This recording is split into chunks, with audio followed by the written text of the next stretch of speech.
Shamaim. Donc aujourd'hui, vous savez que c'est le 10 Tevet. Il faut voir que ce jeûne, en fait, le mois de Tevet, c'est un mois où il y a en principe 3 jeûnes. Le 8, le 9 et le 10. On ne jeûne que le 10, mais les 2 premiers jeûnes sont des jeûnes, ce qu'on appelle les jeûnes tzadikim pour les Gedolim. Et qu'est-ce que ça représente? Le 8 Tevet, ce jeûne fut institué parce que sous l'ordre d'un roi grec, on traduisit la Torah c'est ce qu'on appelle la traduction des Septante. Donc ce roi-là grec, on prend le temps parce qu'on a un peu le jour férié, il a demandé à 70 sages d'Israël de traduire la Torah. Et donc on a perdu quand même, quand on traduit une chose de la langue sacrée dans d'autres langues profanes, on perd de la saveur, on perd des nuances, on perd plein de choses. C'est pour ça que Baruch Hashem, nos rabbinim reviennent sur toujours les textes initiaux et originaux.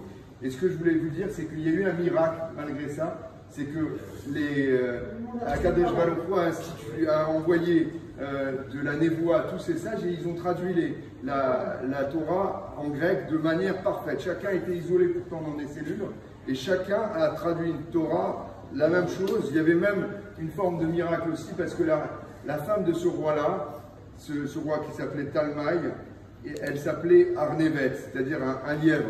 Et pour ne pas la vexer, ils ont traduit le mot Arnevet dans la Torah en petit animal à pied court. Bon, donc il y a eu comme ça des miracles, mais malgré cela, c'est on va dire, c'est une contrainte qui s'est passée pour le peuple juif, et c'est un jour de malheur, le 8. Le 9, il y a eu le décès des scribes d'Israël, notamment Ezra le scribe et Nehemiah, et fils de Akalai. Ce sont 2 grands sages qui ont permis au peuple d'Israël, quand ils sont revenus de leur exil de Babel vers le temple, et depuis leur mort, il y a eu vraiment un niveau qui a vraiment baissé. Et donc ça aussi, c'était à distinguer. C'est resté comme un jour de deuil en Israël. Et pour finir, il y a le jour du Tevet qui est un jeûne collectif, et ça vient commémorer l'ouverture de la brèche sur les murailles de Jérusalem.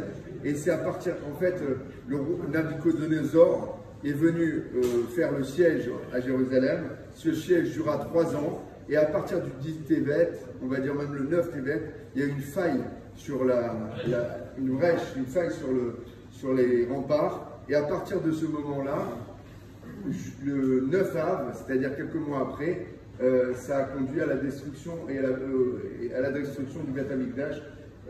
Donc c'est là où, comme c'est le début de la contrainte et on va dire de la destruction du temps, c'est en cela qu'on jeûne. Alors les jeûnes, bien évidemment, c'est un symbolisme.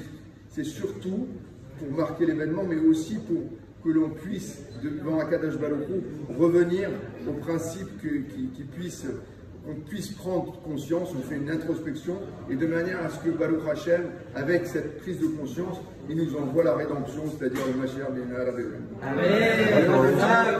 Amen. Shabbat Shalom.